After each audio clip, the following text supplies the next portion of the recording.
27 aprobaciones a un periodo más del régimen de excepción. Cada mes se desarrolla una sesión plenaria en la Asamblea Legislativa donde se prorroga el régimen de excepción. ¿Esto es bueno o es malo? Según la ley, se puede prorrogar una tan sola vez un régimen de excepción porque dejaría de ser de excepción. ¿Cuáles son los resultados? ¿Ha fracasado el régimen de excepción porque se está prorrogando tanto? ¿O realmente cuál es el trasfondo en nuestro país? Algunos dicen que están pidiendo de que esto quede perennemente, pero esto haría quedar mal al Estado a nivel internacional. ¿Está de acuerdo usted con el régimen de excepción?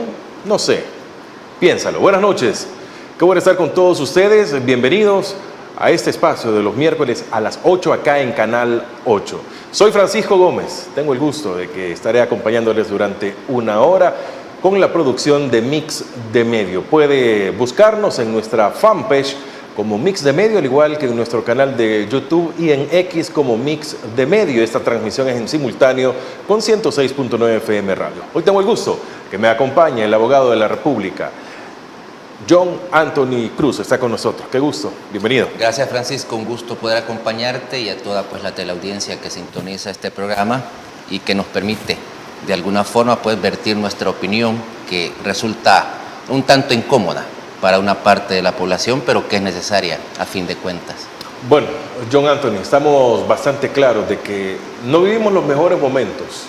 Muchos dicen que podría ser peor, es muy probable, pero otros piensan que podría ser mejor y también eso es probable. Es la realidad que estamos viviendo día a día.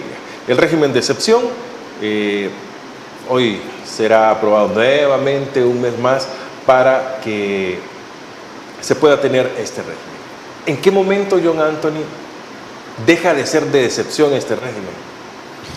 Creo que es bastante evidente tomar en cuenta de que ya dejó de ser la excepción, ya lo mencionaste, 27 prórrogas ya al mismo, prácticamente donde lo que se ha logrado, y era lo que quería el gobierno, es que la población o una buena parte de la población naturalizara el no tener derechos fundamentales, el no tener, por ejemplo, el derecho a la violación de la morada, donde cualquier policía y soldado puede entrar a la hora que quiera sin ningún tipo de orden judicial. Ya se naturalizó el hecho de que el policía o el soldado le dice a algún joven, porque la mayoría son jóvenes, venite, te vamos a llevar, te vamos a hacer unas preguntas, ya vas a regresar. Y todos sabemos en qué termina esa historia, ya no han regresado. Ya se cumplieron 2 años de régimen de excepción, hay personas que literalmente pasarán ahí 4 años en pura investigación. Anteriormente, nuestra legislación establecía que una persona podía estar detenida máximo 2 años, sin que se dijera si es culpable o inocente. Pero el año pasado, en agosto, la bancada de Nuevas Ideas y Gana aprobaron 24 meses más, es decir, 2 años más. Prácticamente que las personas detenidas bajo el régimen de excepción pasarán 4 años en una investigación que no se está llevando a cabo. De los cuales ya van 2. Ya van 2 personas. Lo más grave es que hasta el momento no se tiene certeza si todas estas personas se encuentran con vida. Por alguna diligencia judicial nosotros lo hemos podido comprobar, les hemos visto y les hemos escuchado, pero no es en todos los casos que se puede hacer eso. Y no son todas las familias que tienen la oportunidad de contratar, digamos así, un defensor particular, porque desgraciadamente los defensores de la Procuraduría, aunque quisieran hacer bien su trabajo, están colapsados. Bueno, todo el sistema judicial está colapsado. Y a 2 años ya de haberse cumplido, de estarse prorrogando el régimen de excepción, viene otro colapso más, y es de que la Fiscalía ha comenzado a solicitar a los tribunales que empiece a agrupar cierta cantidad de personas bajo una sola clica. Te pongo un ejemplo. Me llegó una notificación donde la Fiscalía pedía que 105 personas estuvieran dentro de una sola clica. Específicamente es la de los escalones locos salvatrucho. O sea, 105 personas bajo solo esa clica. Y le han pedido al tribunal que lleva la mayoría que empiece a preguntarle, porque no están en un solo caso, están regados en todos los tribunales, que empiece a preguntar tribunal por tribunal a cuántas de esas personas que ellos consideran pertenecen a esa clica, para que envíen un informe y envíen todo el expediente de ellos a ese tribunal, porque él es el que lo va a llevar a cabo.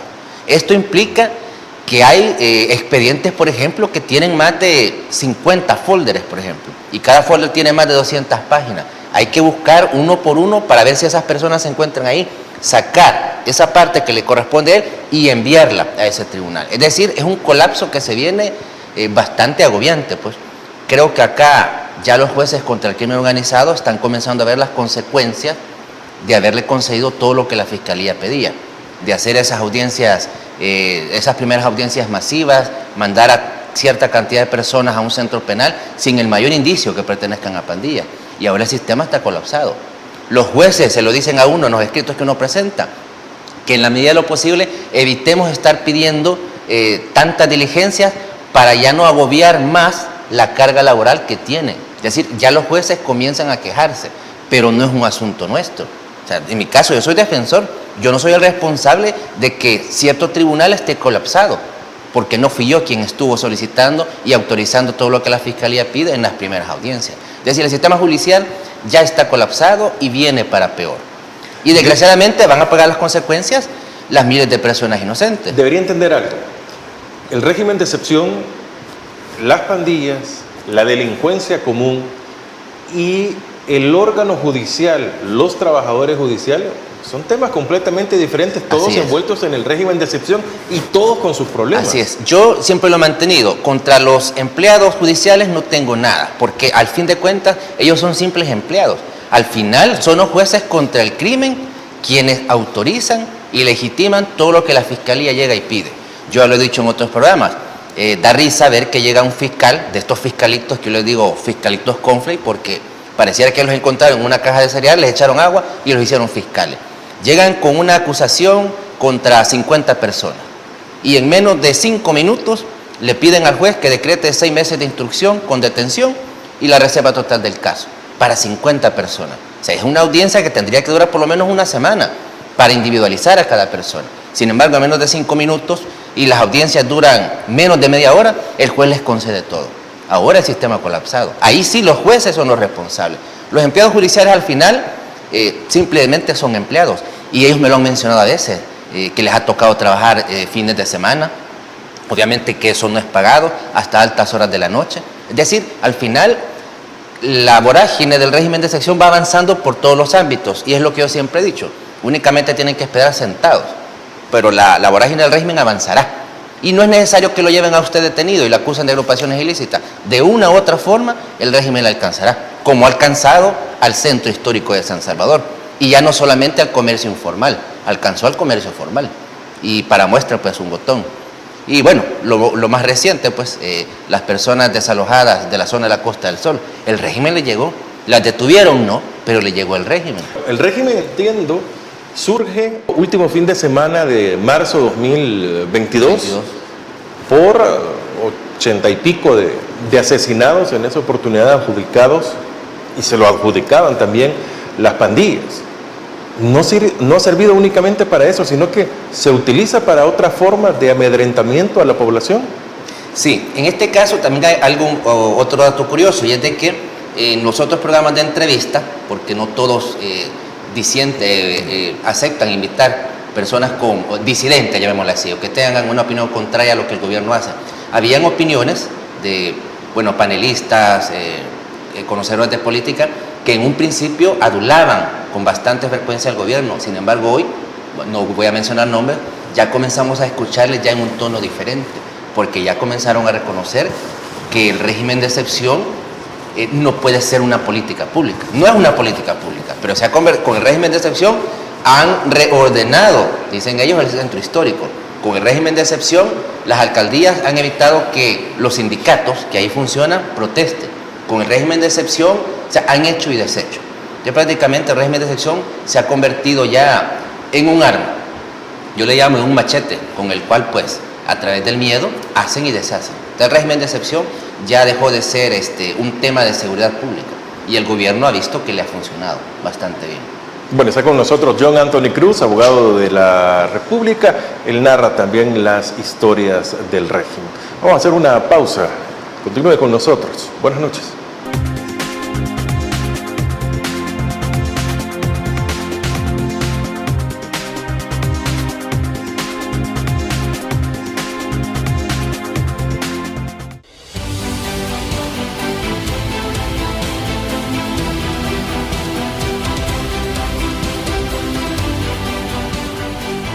Nuestro compromiso, nuestra pasión, son algunas de las cosas que nos caracterizan como salvadoreños.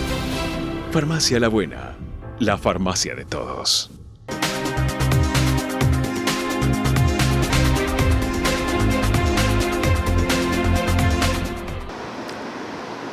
Gracias por continuar con nosotros. Estamos en el segundo bloque de No sé, piénsalo, todos los miércoles a las 8 en Agape TV, Canal 8. John Anthony Cruz, abogado de la República, muy conocido en redes sociales por narrar, por contar, por dar a conocer las historias del régimen, abogado que tiene muchos casos y muchos también son del régimen de excepción. No lleva casos de pandilleros, sino que de personas inocentes completamente. ¿Qué pasa con las personas inocentes, John Anthony, que tienen arraigos, que no tienen ninguna vinculación con pandillas, probablemente son adultos hasta mayores en algunos casos y están muy enfermos? ¿Qué está pasando con ellos? Creo que este es un tema que se le ha salido de control al gobierno y precisamente por eso es que no habilitan un sistema de visita, que es lo que nosotros hemos pedido. Está bien, los van a tener 4 años ahí encerrados, está bien, investiguenlo, al final no van a encontrar nada, pero permítanle a sus familiares el poder verlos, el poder visitarlos. Hasta el momento no hay una razón técnica bajo la cual el gobierno diga no podemos aprobar un régimen de visitas por esto y esto, no hay una razón técnica. Las personas que están detenidas bajo el régimen de excepción, yo tengo mis dudas de que algunas incluso ya no estén con vida, pero que al día de hoy sus familiares ni siquiera se enteraron cuando falleció esta persona. Son personas que literalmente se están pudriendo en las cárceles. Y por eso es que no habilitan el sistema de visita. Porque cuando el sistema se abra, nos vamos a enterar de lo que realmente ha pasado ahí. Las personas que, bueno, vemos que van a pasar consulta a los hospitales y nos dicen algunos, vaya, pero si lo llevan al hospital es porque los están tratando bien. Sí, pero ¿en qué condiciones van al hospital? Una persona que entró pesando 190 libras, por decirlo así, y lo ves ya en las fotografías pesando 120, con una desnutrición severa totalmente, una desnutrición que les desencadena en padecimientos cardíacos y por ende termina en un padecimiento renal. Personas que entraron sanos y ahora tienen una insuficiencia renal grado 3. O sea, es realmente grave.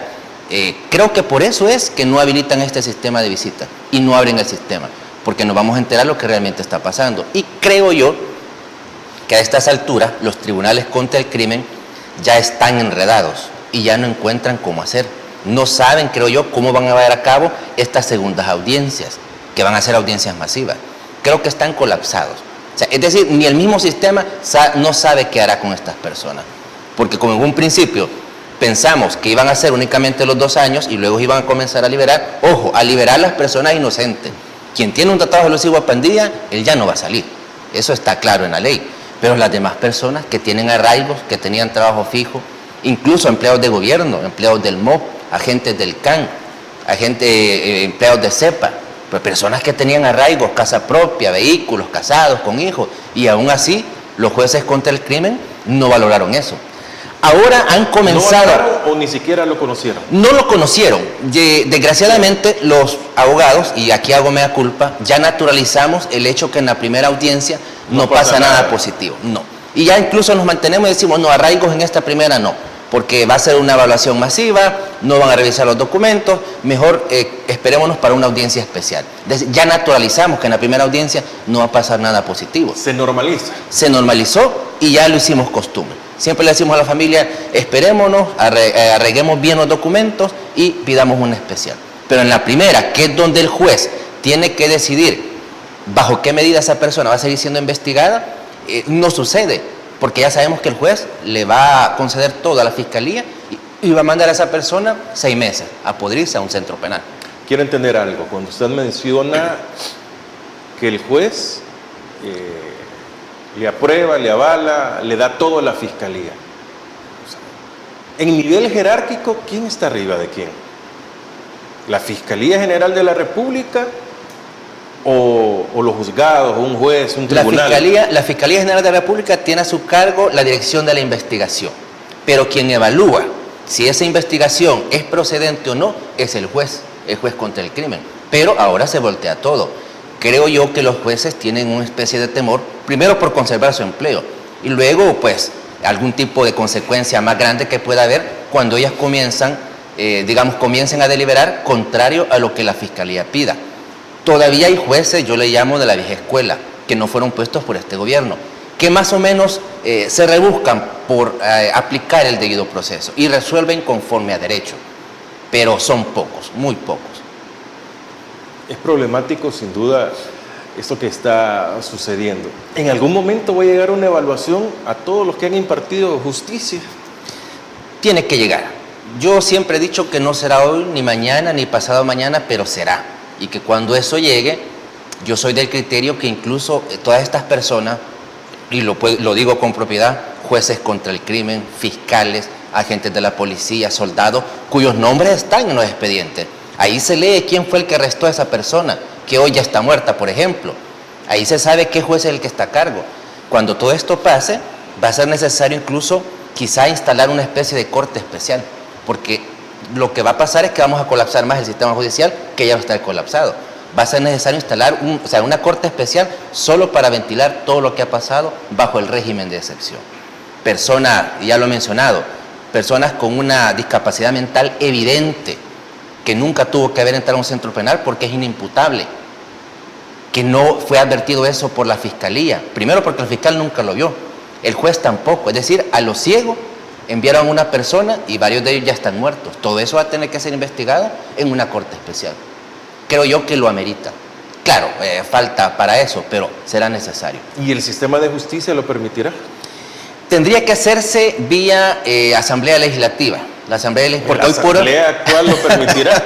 Por eso menciono yo que no va a ser hoy, no va a ser mañana, ni pasado mañana, pero es necesario, tiene que hacerse. Muchos ponen empeño también, y bueno, hay varias demandas ya en cortes internacionales, pero que por el mismo proceso es algo engorroso, no es algo que va a ser tan rápido.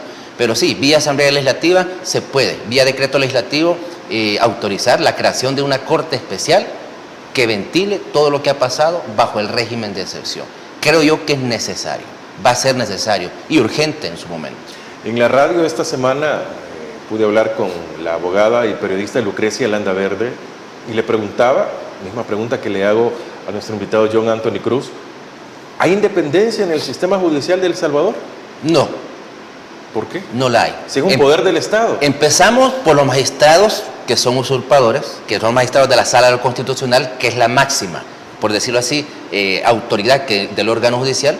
Y si comenzamos que desde ahí fueron escogidos y hechos a la medida de lo que el gobierno necesitaba, ya no hay independencia.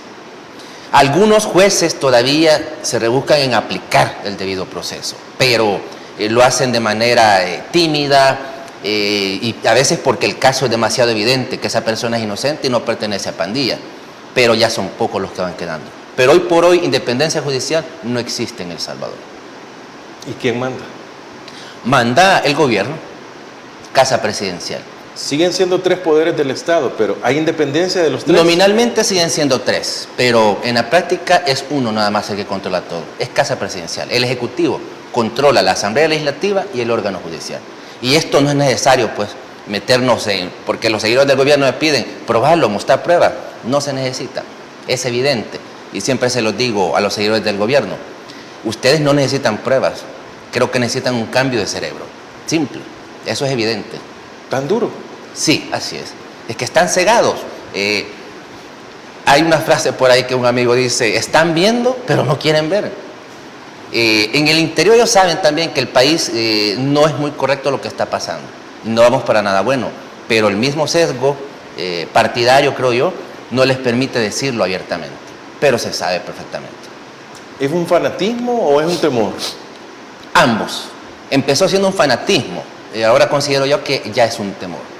O sea, yo lo he mencionado también en este programa, la gente cuando me comenta que Dios lo bendiga, que Dios la acompañe, que lo cubra con su sangre, es decir, pareciera que uno está enfrentando demonios y no está enfrentando un gobierno, porque la gente sabe que hay un temor, y me lo pregunta y no te da miedo. Y yo no lo digo de forma valentonada, no sé si para bien o para mal, pero no me da miedo. Denunciar lo que denuncio, decir lo que digo, llamar a este gobierno un gobierno asesino, decir que Nayib Bukele es un terrorista, porque no gobierna desde lo legal, sino desde el miedo del régimen de excepción, pues no me causa ningún temor, no sé si para bien o para mal, pero hay un temor generalizado en la población a emitir su opinión. Bueno, qué duras palabras de John Anthony Cruz para la realidad que se está viviendo en lo judicial, en la justicia de nuestro país. Hacemos una nueva pausa, ya venimos con más.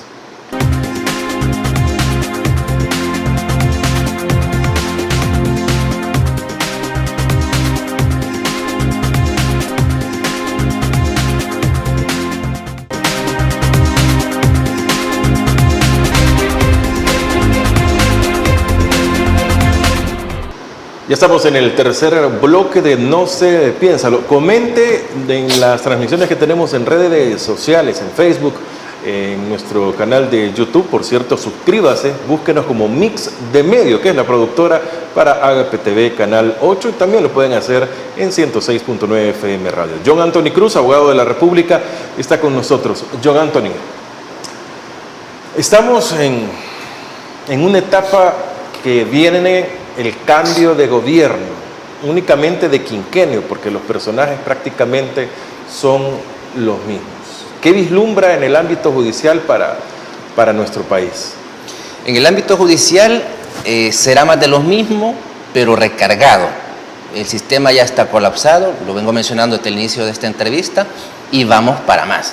Lo que estamos esperando judicialmente es que, bueno, ya se está montando, yo lo llamo el show, que va a ser, digamos, por decirlo así, el fraude procesal más grande de nuestra historia, el fraude procesal judicial más grande de nuestra historia, donde se van a llevar a cabo estas famosas audiencias masivas en las que no se va a juzgar personas, sino que se va a juzgar clicas enteras cuando es contrario al debido proceso, porque no se va a juzgar a Chepe o a Juan, sino a la clica tal, de tal pandilla, sabiendo que en todas estas capturas hay personas inocentes.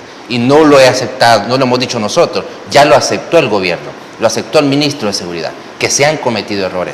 Tenemos en el occidente del país que incluso un jefe policial giraron un memorándum donde se abstuvieran los agentes de llevar a cabo detenciones sin verificar mínimamente, es decir, que no se hicieran detenciones arbitrarias, reconociendo que se han hecho, que el número de capturas de personas inocentes aumentó en esa parte del país. Entonces, judicialmente, este quinquenio creo que se coronará ese fraude procesal judicial, que será el más grande de nuestra historia, en el que personas inocentes corren peligro de ser condenadas. Y ahora, ¿cuándo va a llegar el momento en el que se puedan dar estas audiencias? ¿Y cuál será el siguiente paso? ¿Salen en ese momento o son condenados completamente? En este caso, todas las investigaciones coinciden en algo, y ya en mi caso, por ejemplo, comenzaron a caer ya las notificaciones que la investigación termina en agosto del año 2025. Es decir, que ahí termina la investigación. La Fiscalía tiene algunos días para presentar ya la acusación y decir, esto es lo que hemos encontrado y pedimos tantos años de cárcel.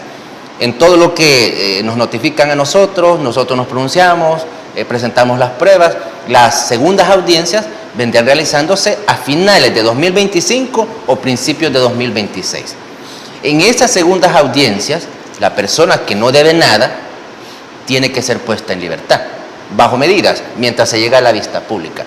Pero así como van las cosas, creo yo que esa salida no va a ser automática, porque la Fiscalía no está investigando nada, para comenzar.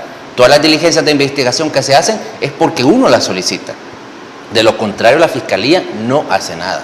Entonces, en estas audiencias masivas que se pretenden hacer, serán condenadas personas inocentes. Más o menos veremos este desenlace en 2026, cuando veamos ya las segundas audiencias y luego pasen ya a la etapa de juicio o de vista pública, que sería a finales de 2026. Es decir, el proceso va para largo. Quisiera entender algo cuando hablamos de estas personas que han sido capturadas, que son inocentes.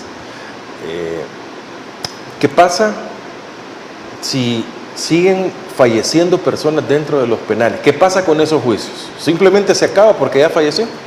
En este caso, la persecución penal, nuestra legislación establece que termina de varias formas, y una de ellas es con la muerte de la persona. Sin embargo, dado que se reformó también nuestra legislación procesal penal bajo esta Asamblea Legislativa del Gobierno, se aprobó que las personas ahora pueden ser juzgadas incluso en ausencia. Así, por ejemplo, yo conozco del caso de una madre de familia que su hijo desapareció, pero te estoy hablando hace más de 8 años, desapareció. Entonces ya lo dan por muerto. Y sucede que hace 2, 3 meses van viendo una publicación de la fiscalía en que él acaba de ser condenado. ¿Qué sucedió? La madre dijo, está vivo mi hijo. O sea, lo volvió a revivir y lo anduvo buscando, no lo encontró en ningún centro penal. Cuando llegó a medicina legal le dijeron, no señora, es que lo que sucede es que él fue juzgado, pero ya está muerto.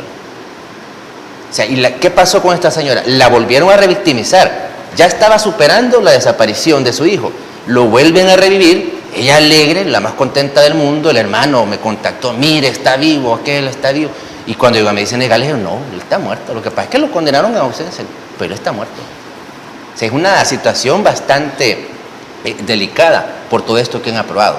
Pero sí, las personas van a poder ser juzgadas en ausencia, pero legalmente tendría que terminar la persecución a él. Claro, y sucede que siguen muriendo personas, pero los familiares son amenazados con que no digan nada. Para el caso más reciente, la hija de una clienta, una bebé, fue encarcelada ya a punto de cumplir los 9 meses de embarazo. Era un embarazo de riesgo, no la llevaron a la última ultra que tenían que hacerle y la bebé falleció en el penal cuando nació. Han sacado nada más el cuerpecito de la bebé. El tribunal había autorizado que la madre y el padre asistieran al funeral porque es un derecho que establece la ley penitenciaria. Sin embargo, a última hora el centro penal dijo que no estaban dejando salir a nadie. Solo mandaron el cuerpecito de la bebé. ¿Qué fue lo que llegaron? Al velorio llegó la policía. Y el primero les dijo, amenazó a la familia literalmente, que no querían que convocaran a ningún medio. El día del funeral yo asistí también y ahí andaban fotógrafos. Detectives, investigadores tomando fotografías en el funeral, amedrentando. Es decir, ¿por qué razón? Decir que se quiere ocultar lo que realmente está pasando bajo el régimen de excepción. Esa bebé, que sin haber nacido ya se había convertido en víctima del régimen, pasa a engrosar la lista larga que ya lleva este gobierno y que tendrán que responder en su momento. Porque los policías, el día que la detuvieron, sabían la fecha en la que ella tenía que realizarse la ultra, porque ya estaba a punto de terminar el embarazo. Y ahí se iba a tomar la decisión si tenía que hacer un parto natural o una cesárea.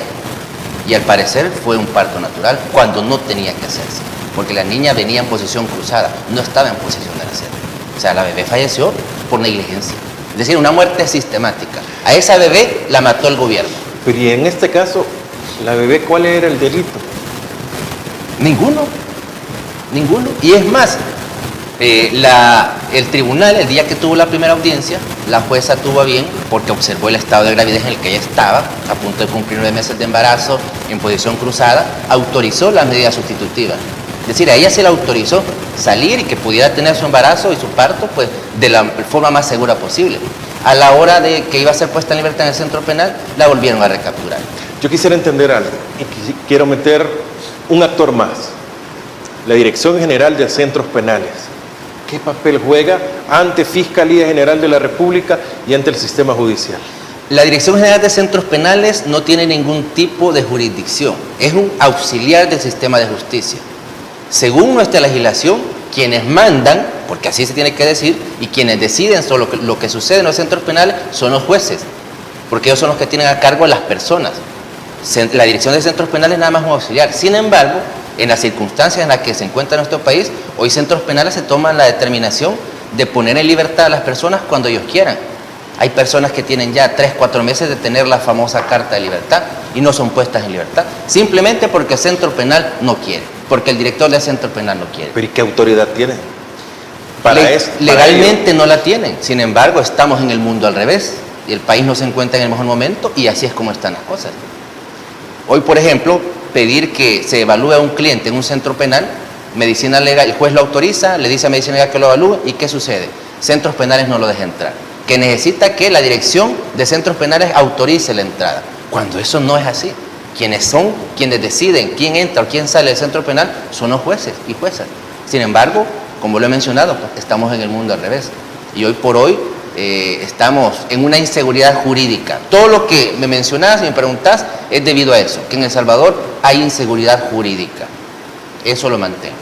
¿Y qué significa inseguridad jurídica y para quiénes es la inseguridad? La inseguridad jurídica significa que hoy por hoy lo que está escrito en la ley no tiene valor.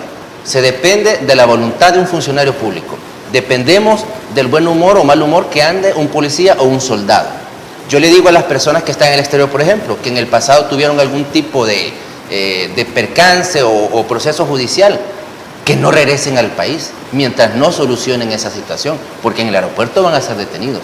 Esa es la inseguridad jurídica. Inseguridad jurídica es de que, por ejemplo, un conductor peligroso fue detenido en estado de ebriedad. Sabemos que es un hecho reprochable por la ley. ¿Qué le están aplicando hoy en el tiempo de detención? Tendrían que hacer 72 horas, mientras se decide cómo va a continuar el proceso. Ahora están aplicando los 15 días a todos los delitos. Es decir, la Fiscalía tiene 15 días, debido al colapso que ya tienen del régimen de excepción. Eso es inseguridad jurídica. O sea, lo que está escrito en la ley, el artículo 8 de nuestra Constitución dice: nadie está obligado a hacer lo que la ley no manda, ni a privarse de lo que ésta no prohíbe. Eso ya valió. Simplemente cualquier conducta que el policía o soldado considere, o según su criterio, que es bien pobre, puede ser adjudicada a una agrupación ilícita, te aplican la agrupación. Yo pongo el caso, delitos comunes que tienen que estar en un juzgado de paz, pero al policía se le ocurrió también ponerle y agrupaciones ilícitas. Inmediatamente pasa a un tribunal contra el crimen. Y de esto voy a comentar, bueno, no me has preguntado todavía, pero... Ese es el siguiente bloque. Pero solo quisiera entender algo. Sí. Puede parecer que, lo que pregunta, ¿verdad? Pero, ¿a dónde cabe agrupaciones ilícitas? ¿Cuál es una agrupación ilícita? El delito de agrupaciones ilícitas, yo siempre lo he mantenido, es una camisa unisex y de talla universal. Le queda a cualquier persona, porque desgraciadamente, hoy por hoy, no se respeta la ley. Entonces, si al policía se le ocurre y te pone agrupación ilícita, la Fiscalía no indaga absolutamente nada. En el pasado, los jueces cuestionaban a la Fiscalía y le decían: ¿y usted por qué dice que él es de una agrupación ilícita? Estuve en una audiencia, decía, y los encontramos reunidos mientras planificaban hechos delictivos. Y le dijo el juez, en el Oriente, por ejemplo, no estaba el régimen de excepción. ¿Y usted cómo sabe que estaban planificando hechos delictivos? ¿Cómo hizo usted para meterse en la psiquis de esas personas y determinar que estaban planeando hechos delictivos? ¿Tiene una grabación? ¿Tenían un agente infiltrado? No, no lo tenían. Todo eso se cuestionaba antes, hoy no. Hoy le ponen agrupación ilícita a cualquier cosa que a ellos se les ocurra. Yo recuerdo que usted nos contó, no sé si fue acá o en la radio, que llegan a la casa particular de una persona, que usted mismo que estaba lavando ropa, y que lo capturaron por agrupaciones ilícitas, estando en su casa, con su familia. ¿Eso es agrupación ilícita? No es agrupación ilícita, pero si al policía se le ocurre ponerlo, la Fiscalía no va a indagar absolutamente nada. Y eso tiene que ver con la historia del régimen que voy a contar ya en el otro bloque, que afortunadamente, pues, en este caso el juez sí aplicó el debido proceso, pero se cayó, y el fiscal quedó en vergüenza, pues, porque llegó prácticamente a mentir. Pero sí, personas que vienen, por ejemplo, de abonar la milpa, que vienen ellos solos, y le ponen agrupación ilícita. Eso es la inseguridad jurídica, que eso ahora se lo pueden poner a aplicable a quién. ¿A todos los salvadoreños? El régimen de excepción, y esto es lo que la gente no entiende, o no quieren entender, porque están viendo y no quieren ver, el régimen de excepción no tiene dedicatoria. El régimen de excepción es para todo El Salvador y para todos los salvadoreños. Y ninguna parte del régimen, de las 27 prórrogas que se han hecho, dice que es exclusivamente para miembros de pandillas. El régimen está activo en todo El Salvador y es aplicable a todos los salvadoreños, simplemente. No está dedicado a las pandillas. Está aprobado para todo El Salvador. Bueno, qué duro. Vamos a hacer una pausa. Las historias del régimen vienen a continuación con John Anthony Cruz en el siguiente bloque. Como nada, ya ha pasado más de la mitad del programa. Hacemos una pausa, ya regresamos.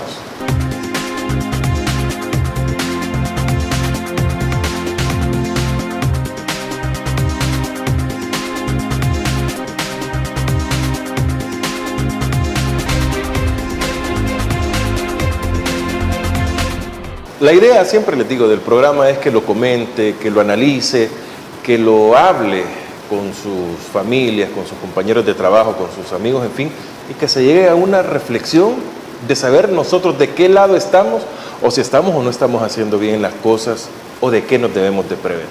Hoy está con nosotros John Anthony Cruz, abogado, que tiene muchos casos sobre el régimen de excepción de personas inocentes. Pero él ha sido conocido, sobre todo en la red social TikTok, como el que nos cuenta las historias del régimen. Esas historias que son conmovedoras y que en muchas oportunidades no tienen explicación de por qué fueron a parar a la cárcel. John Anthony, cuéntenos.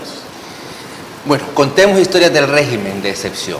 Son 3 adolescentes menores de edad, estudiantes en un instituto público de nuestro país, en el que por años siempre se ha sabido que hay como una especie de costumbre que se tiene en el interior, en donde hay como rivalidades entre los primer años de bachillerato, segundo año y los de tercer año. Hay una especie de jerarquía y hay especie de conductas, digamos, que se mantienen. Yo pensé que eso ya no existía, sin embargo tuve ese caso hace poco. 3 adolescentes llegaron a la audiencia de imposición de medidas acusados de agrupaciones ilícitas y homicidio en grado de tentativa. La fiscalía acusaba de que estos 3 jóvenes, estos 3 adolescentes, habían intentado dar muerte a 2 jóvenes en el interior del instituto. Y aparte le pusieron agrupaciones ilícitas. ¿Qué sucedió en la audiencia? Entraron los padres de estos menores de edad y llevaban consigo la grabación en un teléfono. ¿Qué había sucedido en este instituto? Había habido una especie de acoso o de bullying hacia estos 3 adolescentes. Se armó una trifulca en la que obviamente ellos tenían que defenderse y en toda la trifulca que se armó, porque no fueron ellos directamente, hirieron a 2 estudiantes. Estos adolescentes eran de primer año de bachillerato. Quienes los acosaron y los agredieron eran de tercer año. Ellos, los de tercer año, en medio de la trifulca, salieron heridos y la fiscalía decidió ponerle homicidio en grado de tentativa y agrupaciones ilícitas. ¿Qué sucedió? El juez tuvo a bien llamar a la fiscalía, llamarnos a la defensa y que viéramos en conjunto el video. Porque no es la forma idónea que un video ingrese a una investigación. Pero como ahí estaba el juez y estaba la fiscalía, se corroboró. Efectivamente, en el video se ve claramente que los agredidos habían sido estos 3 adolescentes. Pero la fiscalía volteó todo y los pone por homicidio en grado de tentativa y agrupaciones ilícitas. Es decir, algo totalmente descabellado que cae en la inseguridad jurídica.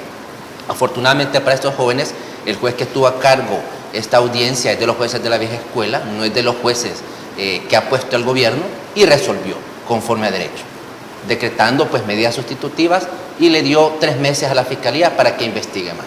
Pero definitivamente eso se cayó. Los jóvenes fueron exhibidos en redes sociales como parte de miembros de pandillas que intentaron matar a otros estudiantes. El récord ya les quedó manchado.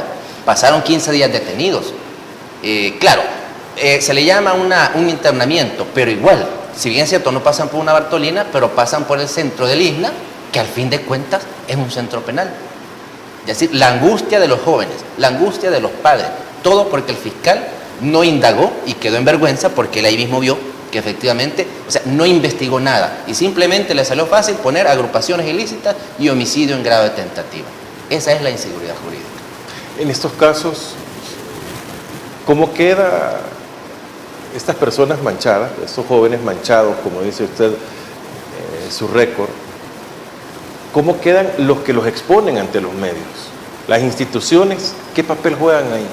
¿Tienen alguna, deducen responsabilidades? Sí, ahí? se puede, pero para deducir responsabilidad se tiene que tener nombre y apellido del responsable.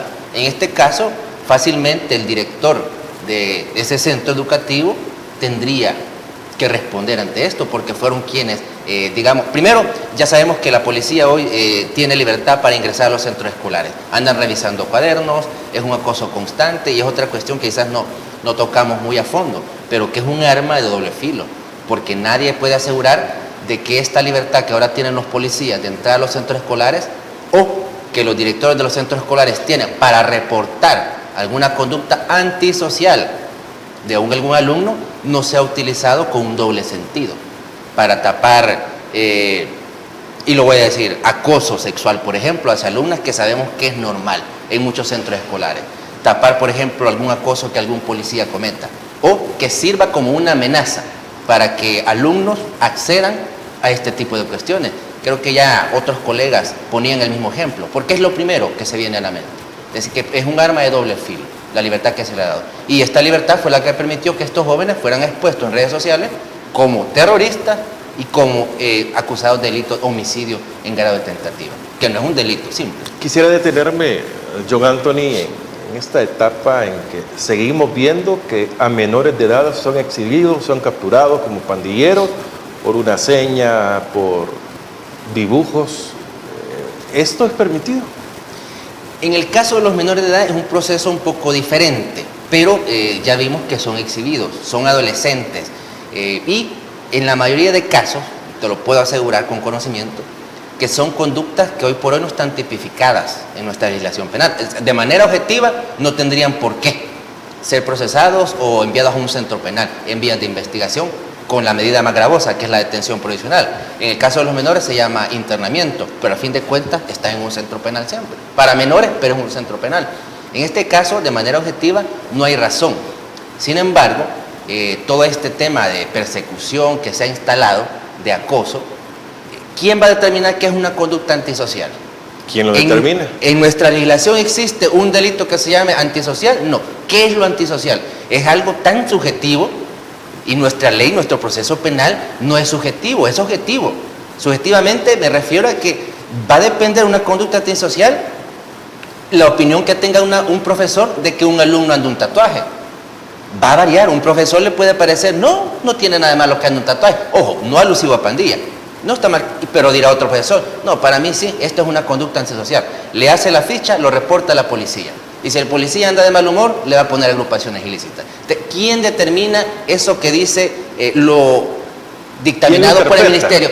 ¿Quién interpreta qué es una conducta antisocial? Tenemos un manual en nuestra legislación penal que diga conducta antisocial. Que estaban estigmatizando y que por no hablar con las personas, por ser alejadas, eso era una conducta. Y luego también en esa ficha que mandó el Ministerio de Educación, que no es ningún tipo de política de seguridad pública, porque ni siquiera le emitió la fiscalía, digamos, o un juzgado o la misma asamblea, es una ficha que mandó el Ministerio de Educación. Establecen, por ejemplo, que si el alumno tiene algún tipo de familiares, me pareció ver ahí, que estuvieran vinculados con pandillas. Es decir, una cuestión totalmente descabellada. Y lo más descabellado es eso, que observan conducta antisocial. O sea, volvemos otra vez, ¿quién dictamina eso? ¿Quién interpreta qué es antisocial y qué no? La opinión de un profesor puede variar, como por ejemplo el ejemplo que yo he puesto. El tinte de color de cabello que anda una joven, por ejemplo, que sabemos que ahora son bastante coloridos. A una profesora le va a parecer que es algo normal, que no es nada malo, pero a otra le va a parecer que es antisocial. Y le va a levantar la ficha y la van a reportar. Y volvemos a caer en la inseguridad jurídica de depender del buen humor o mal humor que ande un policía o un soldado. ¿Se continúa capturando por el régimen de excepción? Hay capturas bajo el régimen de excepción y continúan llevándose a cabo capturas arbitrarias. Eso no se ha detenido. Que ahora no son masivas como en el pasado, pero siempre se mantienen. Delitos comunes, que se llaman, jurídicamente se conocen de bagatela, que son delitos menos graves. Y aquí pongo quizás un poco más de controversia. A un joven le encontraron 2 porciones de marihuana, que eran para consumo de él.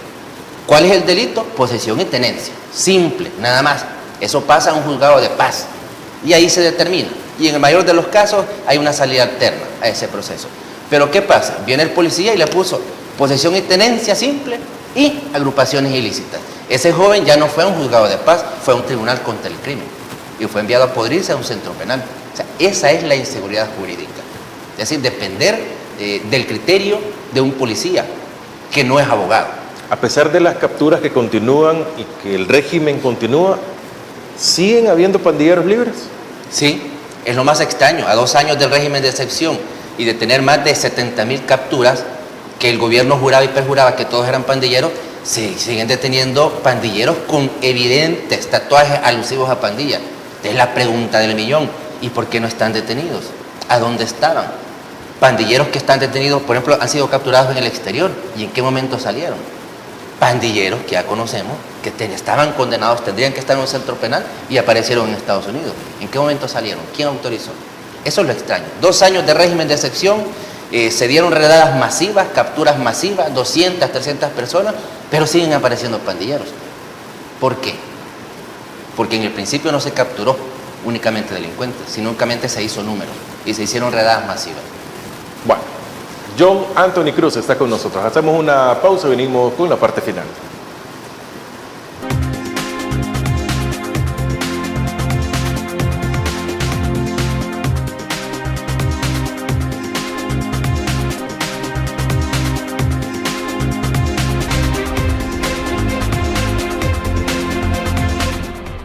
Estamos en la parte final.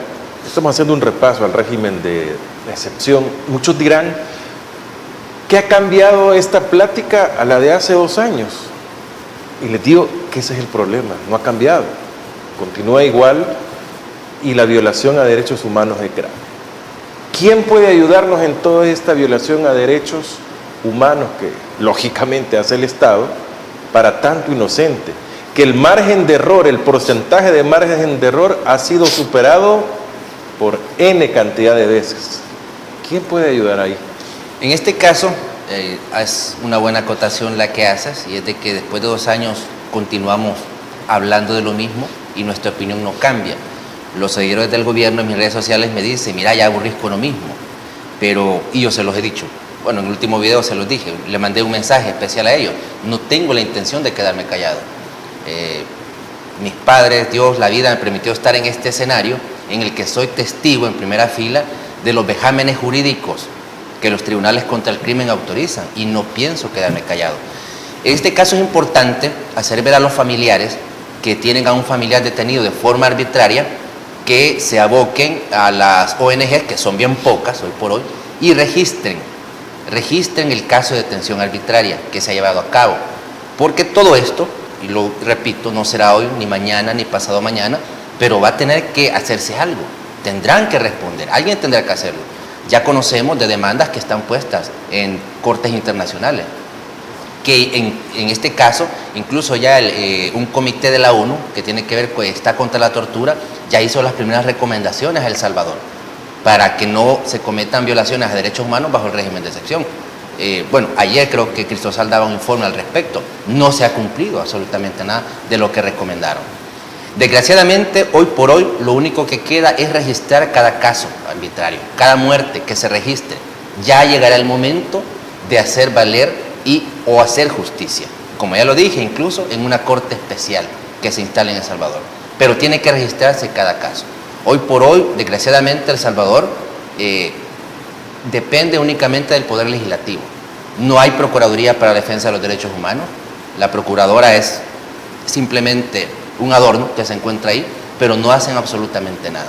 Era la última instancia en que nos quedaba, que pudiera haber hecho algo. Sin embargo, no lo va a hacer. Es lo más probable.